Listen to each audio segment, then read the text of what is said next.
হিন্দু সনাতনী ধর্ম নিয়ে কুকথা, প্রতিবাদে গর্জে উঠল হিন্দু সেনা।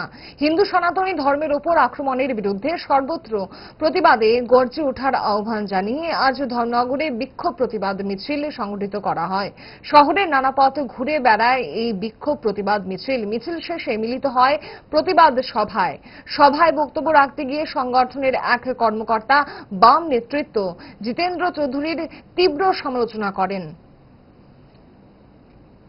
মন্তব্য করেছেন,